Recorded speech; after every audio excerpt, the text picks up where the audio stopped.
Napansin mo na bang tila hindi ka siniseryoso ng ibang tao? Parang lagi kang nauutusan, naiiwan o hindi binibigyang halaga kahit alam mong may kakayahan ka naman. Baka hindi mo kasalanan, pero baka may kailangang baguhin.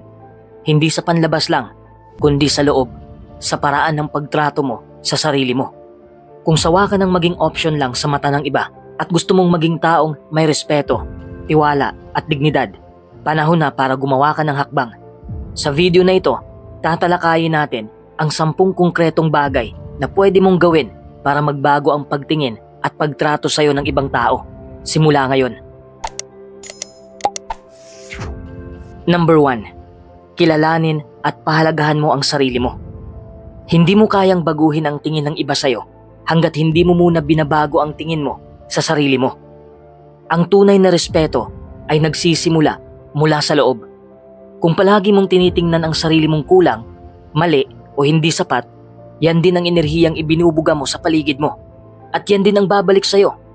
Kapag hindi mo kilala ang sarili mo, madali kang sumunod sa agos ng kung anong sabihin ng iba, kahit hindi mo talaga gusto. Kapag wala kang sariling paninindigan, ikaw ay nagiging parang papel na ginugupit-gupit ayon sa hugis ng inaasahan ng iba, hindi ayon sa tunay mong anyo. Ang pagkilala sa sarili ay hindi lang tungkol sa mga hilig mo o mga pangarap mo. Ito ay tungkol sa pag-unawa kung sino ka kapag walang nakatingin, kung ano ang pinaniniwalaan mo kahit mag-isa ka na lang, at kung paano mo tinitimbang ang sarili mo sa harap ng lahat ng ingay sa mundo. Dito mo makikita kung anong klaseng respeto ang karapat-dapat sa'yo. Hindi lang base sa nagawa mo, kundi base sa mismong halaga mo bilang isang tao. Ang pagpapahalaga sa sarili ay hindi yabang, kundi pagkilala na hindi mo kailangang magmakaawa para sa pagmamahal at hindi mo kailangang magpagod para patunayan ang worth mo sa bawat tao. Kapag may pagpapahalaga ka sa sarili, hindi mo kailangan ng kumpirmasyon mula sa likes, mula sa validation ng iba, mula sa atensyon na panandalian lang. Mas pinipili mong mamuhay ng totoo kaysa sa mamuhay para lang mapansin. Dito nagsisimulang magbago ang pagtrato ng tao sa'yo. Kasi kapag ikaw mismo hindi ka pumapayag na maliitin ka, ang mga taong may balak gawin yan ay mararamdaman yun. Kapag marunong kang tumindig para sa sarili mo, hindi dahil gusto mong makipag-away, kundi dahil ayaw mong maliitin ang sarili mong katauhan. May bigat ang presensya mo kahit tahimik ka lang. May dating ka, hindi dahil sa itsura mo o sa kayamanan mo, kundi dahil sa aura ng taong alam ang halaga niya at hindi basta-basta pumapayag sa mas kaunti. At kapag kilala mo ang sarili mo, hindi ka madaling maubos. Kahit mawalan ka ng trabaho, kahit masaktan ka sa relasyon o makaranas ka ng rejection, buo ka pa rin. Kasi alam mong hindi ka nasusukat sa isang sitwasyon lang. Alam mong may saysay ka, may halaga ka, at may karapatan kang igalang kahit minsan nakakalimutan ng mundo. Kaya kung gusto mong baguhin kung paano ka tratuhin ng iba, dito ka magsimula. Hindi sa pagbabago ng ugali nila, kundi sa pagyakap sa sarili mong pagkatao. Dahil ang totoong respeto, gaya ng totoong pagmamahal, ay hindi mo pinipilit, hindi mo hinihingi.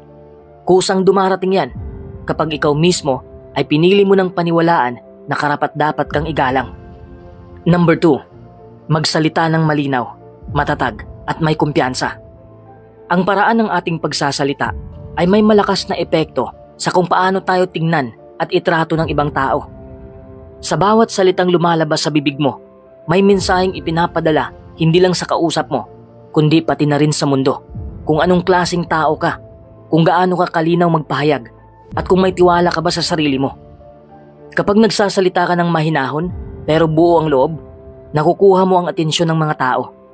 Hindi mo kailangang sumigaw o magyabang para mapansin. Sapat na ang boses na may bigat, salitang may laman, at pananalitang alam mong totoo sa puso mo. Doon pa lang, mararamdaman na ng kausap mo na hindi ka basta-basta, na may lalim at direksyon ang sinasabi mo. May mga taong kahit simple lang ang sinasabi, napapatingin ang lahat. Hindi dahil sa galing nila magsalita, kundi dahil sa pananabik nilang pakinggan. Bakit? Kasi nararamdaman ng mga nakikinig na ang taong ito ay may sinasabi hindi lang mula sa bibig, kundi mula sa paninindigan. Iba ang dating ng isang taong nagsasalita na parang alam niya ang halaga ng bawat salitang binibitawan. At kapag ikaw ay malinaw sa iyong sinasabi, mas madaling maintindihan ng ibang tao ang iyong punto. Mas nagkakaroon ng direksyon ng usapan. Hindi ka mawawala sa gitna ng paliwanag. Hindi ka kinakailangang ulit-ulitin. At kapag ganyan ka magsalita, malinis, malinaw at may kumpiyansa, unti-unting tinitingala ka ng iba. Pinapakinggan ka, hindi dahil napipilitan sila, kundi dahil gusto nilang marinig ang pananaw mo. Ang kumpiyansa sa pananalita ay hindi nangangahulugang kailangan mong maging palaban.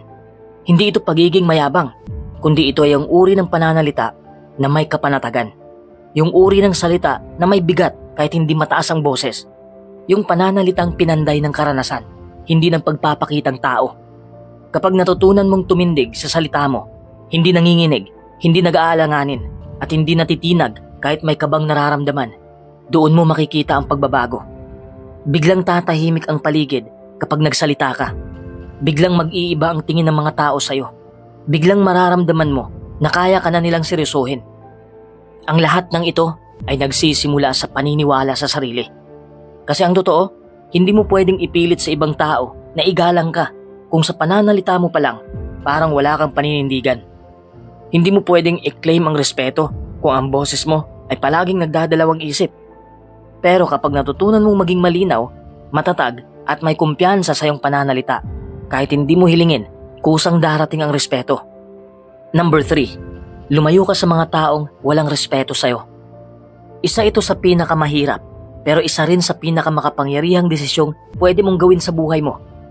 Kasi ang totoo, hindi lahat ng tao sa paligid natin ay mabuti sa atin. Hindi lahat ay marunong rumuspeto, marunong makinig o magpakita ng tunay na malasakit. At kadalasan, ang mga taong paulit-ulit na hindi marunong gumalang sa'yo, sila pa yung pinakamalapit, pinakamatagal mo ng kakilala, o di kaya'y kaibigan mo mula pagkabata. Kaya mahirap itong bitawan, pero kailangan. Kapag lagi kang pumapayag na tratuhin ka ng hindi tama, unti-unting bumababa ang tingin mo sa sarili mo. Kahit hindi mo namamalayan, pinapaniwala ka nilang yan lang ang karapat-dapat sa'yo. Mga tira-tirang oras, mga salitang may halong panalait, mga pangakong napapako, at mga kilos na malinaw na nagpapakitang hindi ka importante. At habang tumatagal ka sa ganitong environment, unti-unting naaagnas ang kumpiyansa mo, ang dignidad mo, at minsan pati ang kaligayahan mo. Ang respeto ay hindi hinihingi. Ito ay pinapakita. Pero kung paulit-ulit kang nilalapastangan, hindi dahil kulang ka, kundi dahil pinapayagan mong manatili ang mga taong gumagawa nito sa buhay mo. Ang paglilimita o paglalayo ng sarili mo sa ganitong klaseng mga tao ay hindi pagiging masama o mapagmataas. Isa itong anyo ng pagmamahal sa sarili. Isa itong hakbang ng pag-ahon mula sa sitwasyong pinapaliit ka. Hindi mo kailangang magpaliwanag o humingi ng paumanhin sa paglalagay ng hangganan.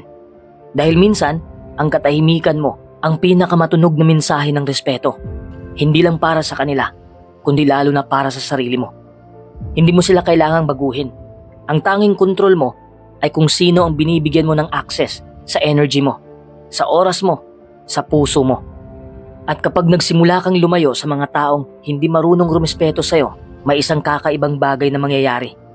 Mas magkakaroon ka ng space para sa mga taong marunong magmahal, marunong makinig at tumanggap sa iyo ng buo. Mas mararamdaman mong may halaga ka at doon magsisimula ang tunay na pagbabago sa kung paano ka tratuhin ng mundo. Dahil sa bawat paglayo mo sa hindi tama, isa yang paglapit sa buhay na may respeto, dignidad at kapayapaan. Number 4, matutong makinig ng mabuti sa iba.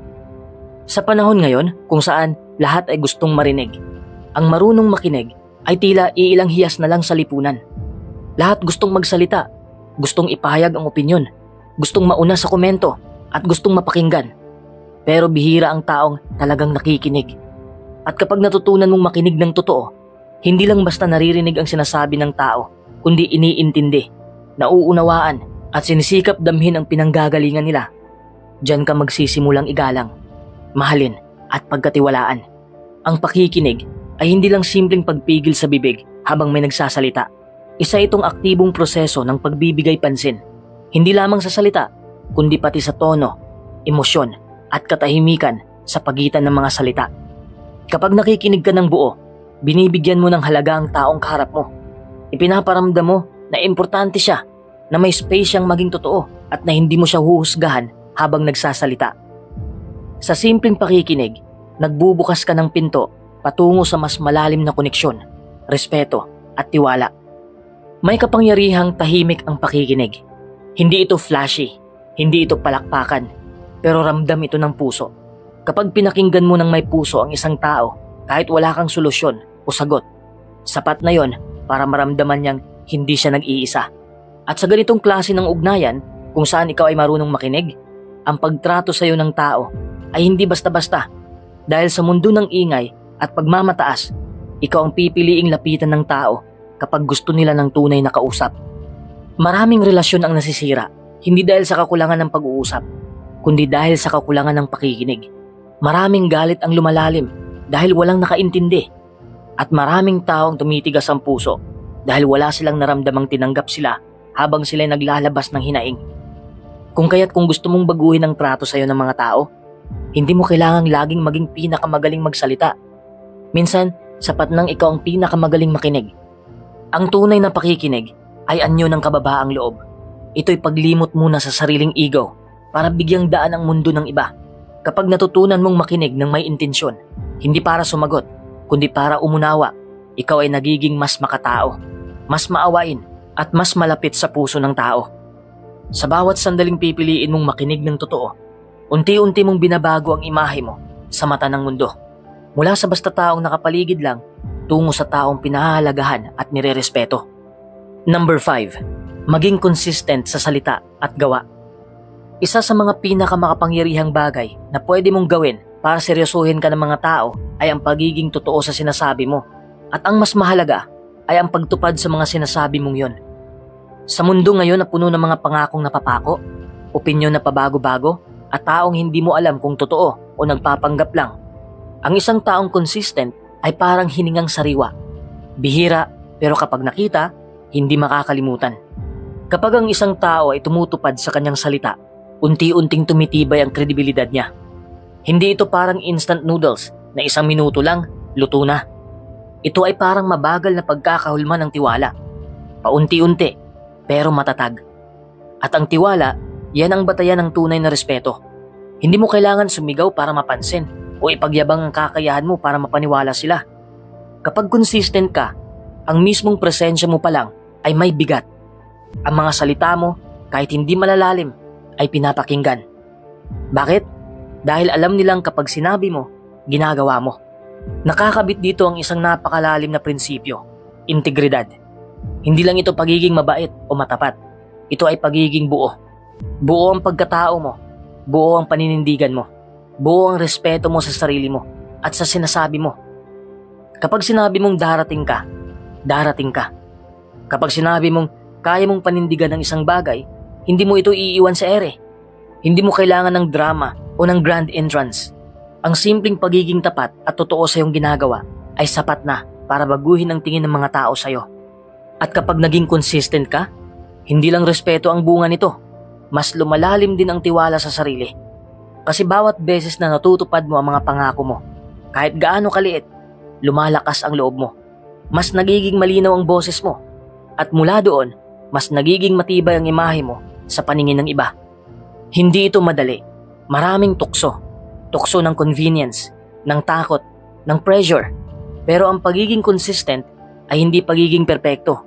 Ito ay pagtutok sa prinsipyo kahit mahirap, pagpapatuloy kahit pagod, at pagpupursige kahit walang nakakakita.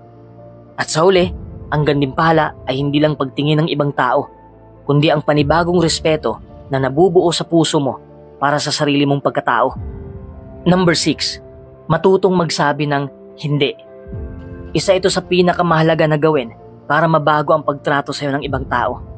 Pero pinakamahirap din. Bakit?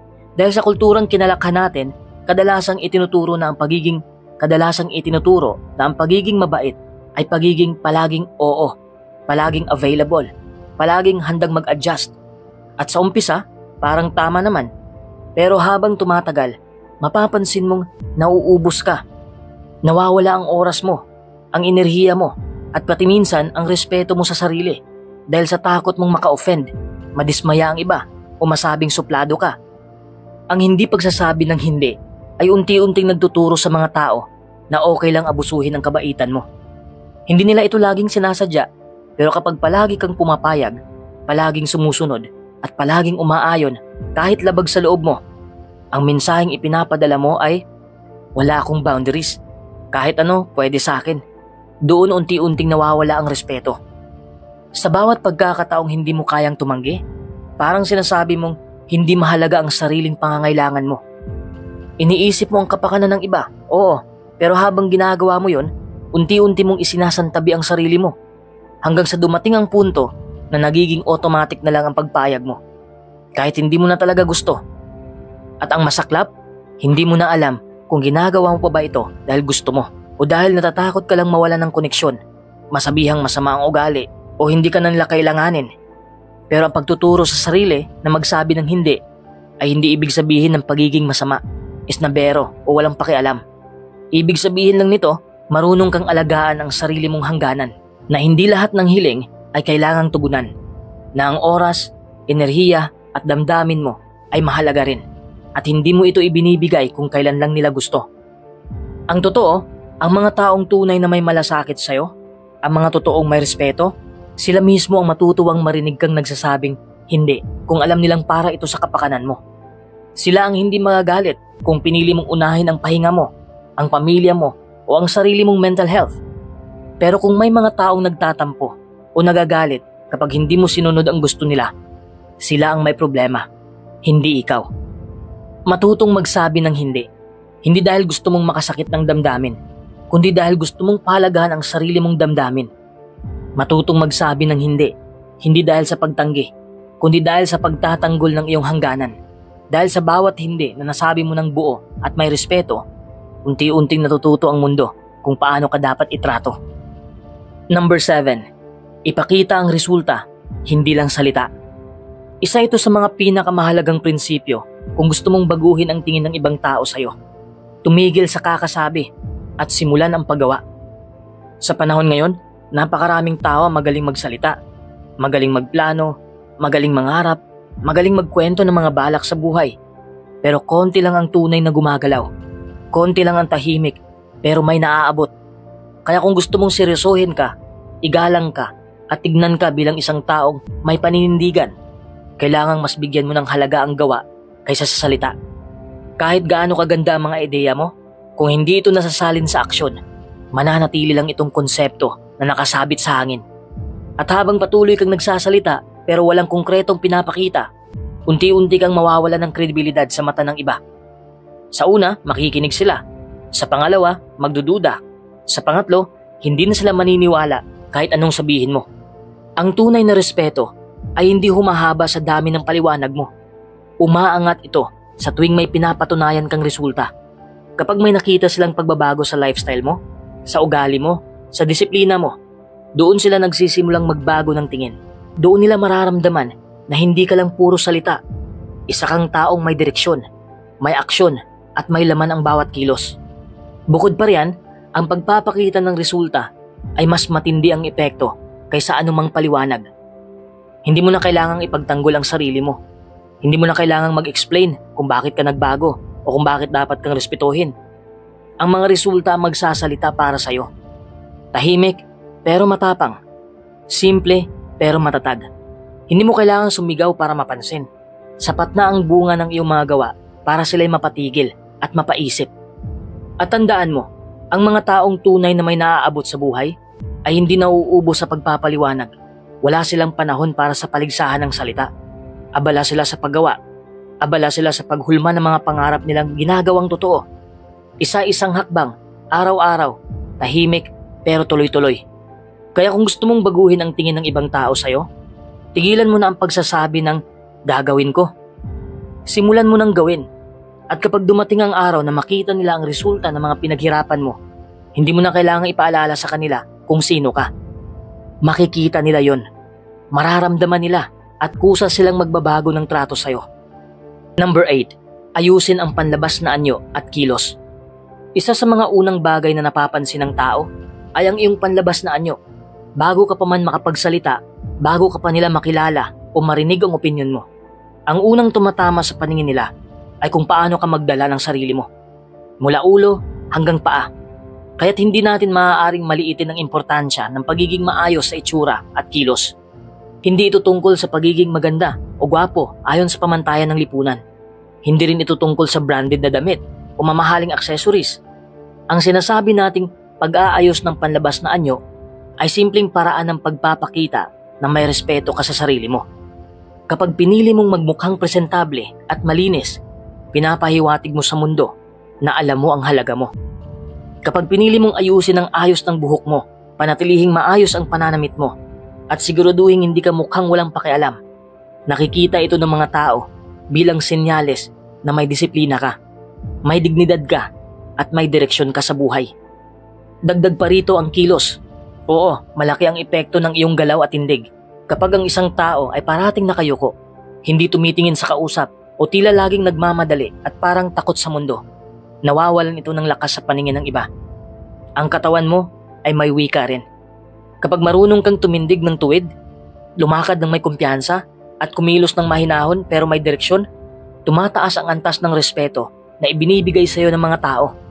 Hindi ito kayabangan. Ito ay simpleng paraan ng pagpapakita ng inner strength mo sa panlabas na anyo. Hindi natin kontrolado kung ano ang una nilang iisipin sa atin, pero may kapangyarihan tayong impluwensyahan ito. Kung gusto mong tratuhin ka bilang isang taong may respeto, dignidad at kakayahan, dapat ito ay makikita agad sa unang sulya pa lang. At kapag ang panlabas mong anyo at kilos ay tugma sa kumpiyansa mong nadarama sa sarili mo, dahan-dahang magbabago ang pagtrato sa iyo ng mga tao. Hindi lang dahil sa itsura mo, kundi dahil sa aura mong nagpapakitang alam mo kung sino ka. Number 9. Matutong humawak ng emosyon. Sa bawat araw na lumilipas, hindi maiiwasan na mapuno tayo ng iba't ibang emosyon. Galit, lungkot, kaba, selos, inis, pagkadismaya, o kahit labis na tuwa. Natural ito bilang tao. Ngunit ang tanong ay hindi kung ano ang nararamdaman mo, kundi kung paano mo hinahawakan ang nararamdaman mo. Ang emosyon ay parang apoy. Kapag hinayaan mong lumaki ng walang kontrol, kayang sunugin ang lahat ng nasa paligid mo. Pero kapag natutunan mong ito ay alagaan, pakinabangan, at gamitin sa tamang oras, nagiging sandata ito para sa paglago mo bilang tao. Hindi ito tungkol sa pagiging matigas o huwag umiyak. Hindi mo kailangang itago ang nararamdaman mo para lang masabing malakas ka. Ang tunay na lakas ay nasa kakayahang kilalanin ang emosyon mo. Tanggapin ito, pero hindi hayaan itong magdikta ng mga desisyon mo. Maraming tao ang bihag ng sarili nilang emosyon. Kapag nasaktan, agad bumabato ng masasakit na salita. Kapag naiinggit, agad nagkakalat ng paninira. Kapag nainsulto, agad nagagalit at sumisigaw. At pagkatapos, nagsisisi. Bakit? Kasi pinayagan nila ang emosyon na angkinin ang buong pagkatao nila sa sandaling yon. Pero kung marunong kang huminto kahit saglit, huminga, mag-isip at tanungin ang sarili mo, ito ba ay pansamantala lang? Makakatulong ba kung papatulan ko ito? Ano ang mas makakabuti? Doon mo unti-unting nadidisiplina ang sarili mong damdamin. Hindi para patayin ang nararamdaman mo, kundi para mabigyan ito ng direksyon at lalim. Ang taong may kakayahang hawakan ang kanyang emosyon ay hindi madaling maapektuhan ng panlabas na gulo. Hindi siya basta-basta natitinag kapag may nambabatikos. Hindi siya nagwawala kapag may problema. Siya'y parang punong malalim ang ugat. Kahit anong bagyo, nakatayo pa rin. At ito ang uri ng taong ginagalang ng lipunan. Hindi ito natutunan sa isang araw, pero sa bawat pagkakataong piliin mong manahimik kaysa makipagmurahan, ngumiti kaysa gumanti, at mag-isip bago magsalita, unti-unti mong pinapatibay ang sarili mong karakter. Kapag natuto kang hawakan ang emosyon mo, mapapansin mong mas kalmado ka, mas malinaw kang magdesisyon, mas may dignidad ang kilos mo, at ang pinakamahalaga, mas malalim ang respeto sa iyo ng ibang tao. Hindi dahil sa ingay mo, kundi dahil sa tahimik mong kontrol. Number 10. Patuloy na mag-aral at mag-improve.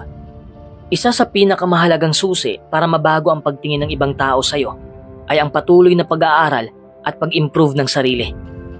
Sa mundo ngayon, mabilis ang pagbabago. Teknolohiya, kultura, trabaho at mga paraan ng pakikipagkapwa ay hindi na pareho kagabi lang. Kaya kung ang isang tao ay nakatigil lang sa kung ano ang alam niya noon o ayaw matuto ng bago, unti-unti siyang mawawala sa agos. Pero ang taong bukas sa pagkatuto, sa pagharap ng bagong hamon at sa pag-a-adjust, siya ang mas nagiging relevant, mahalaga at kapaki-pakinabang sa mga tao sa paligid niya. Hindi lang ito tungkol sa pagkuha ng diploma o pagpasok sa paaralan. Ang tunay na pag-aaral ay panghabang buhay. Kahit sa simpleng araw-araw na karanasan, sa pakikinig sa opinyon ng iba, sa pagbabasa ng mga libro o artikulo, sa panonood ng mga educational videos, o sa paglalakad lang sa mga bagong lugar at pakikipag-usap sa iba't ibang tao. Lahat ng ito ay oportunidad para lumawak ang iyong kaalaman at pananaw. Kapag ginagawa mo ito ng tuloy-tuloy, hindi mo lang nadaragdagan ng impormasyon na hawak mo, kundi nagiging mas bukas ang utak mo sa mga bagong ideya at mas handa kang mag-adjust sa mga pagbabago sa paligid mo. Ang pag-improve naman ay hindi laging madali. May mga pagkakataong madadapa ka, magkamali at ma-frustrate, lalo na kapag sinusubukan mong baguhin ang mga nakasanayan o pagbutihin ang mga aspeto ng sarili mo na matagal mo nang iniwan. Ngunit sa bawat pagharap mo sa mga pagsubok na ito, mas lalo kang lumalakas. Hindi mo lang napapalago ang iyong kakayahan, kundi nagkakaroon ka rin ng mas malalim na pag-unawa sa sarili mo, sa iyong mga limitasyon at sa mga bagay na kaya mong abutin. Kaya ang proseso ng pag-improve ay isang paglalakbay na puno ng mga aral at tagumpay. At habang tinatahak mo ito, unti-unti mong nababago ang imahe mo sa mga tao. Nagiging inspirasyon ka, halimbawa ng dedikasyon at isang taong pinapahalagan dahil hindi ka natatakot sumubok at umangat. Mas madalas, ang mga taong patuloy na nagsisikap ay merong mataas na antas ng kumpiyansa at integridad. Hindi dahil perpekto sila, kundi dahil ipinapakita nila na seryoso sila sa buhay nila at sa mga taong nakapaligid sa kanila. Yan ang dahilan kung bakit kapag nakikita ng iba na hindi ka tumitigil sa pag-aaral at pag-improve, hindi lang basta kinikilala ka nila, kundi nire-respeto ka nila bilang isang taong may malasakit sa sarili at sa kanyang kinabukasan. Kaya, kung gusto mong makita ang pagbabago sa paraan ng pagtrato ng ibang tao sa'yo, magsimula ka sa maliit, magbasa ng libro, makinig sa mga podcast, humingi ng feedback, o maglaan ng oras para mag-reflect araw-araw. Hindi mo kailangang marunong agad sa lahat. Ang mahalaga ay may intensyon at pagkilos ka patungo sa pagbabago. At habang ginagawa mo ito, unti-unti mong mararamdaman na hindi lang ang mga taong nagbabago ang tingin sa'yo, kundi pati ikaw ay nagiging mas matatag, mas positibo at mas handang harapin ang anumang darating sa buhay. Alam mo, sa buhay, napakaraming paraan para makuha ang respeto ng ibang tao.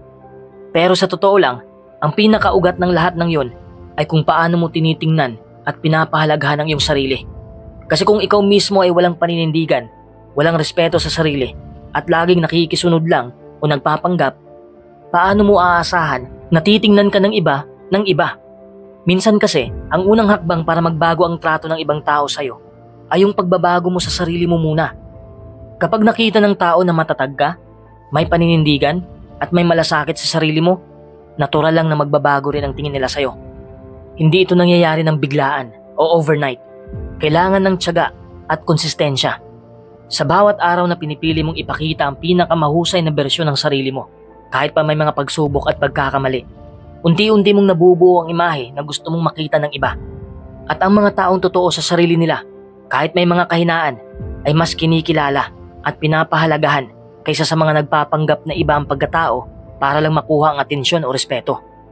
Isa pang mahalagang bagay na dapat tandaan ay hindi mo kontrolado ang reaksyon ng ibang tao. May mga tao talagang magiging negatibo o mananakit kahit anong gawin mo. Pero ang pwede mong kontrolin ay ang paraan ng pagharap mo sa kanila at ang pagpili mo kung sino ang palalapitin mo at papayagan mong maging bahagi ng buhay mo. Kapag pinili mong paligiran ang sarili mo ng mga taong positibo, nagmamahal at nagbibigay suporta, mas lalo kang lalakas at magkakaroon ng kumpiyansa na makita ang halaga mo. Sa ganitong paraan, magiging mas madali para sa'yo na ipakita ang iyong tunay na galing at katangian. Hindi rin dapat mawala sa isip mo na ang respeto ay hindi isang bagay na ipinagkakaloob lang dahil sa posisyon o status. Ito ay isang bagay na hinahangad at pinagtatrabahuhan. Kailangan mong patunayan ang sarili mo araw-araw sa pamamagitan ng mga desisyon, asal at pagtrato mo sa ibang tao.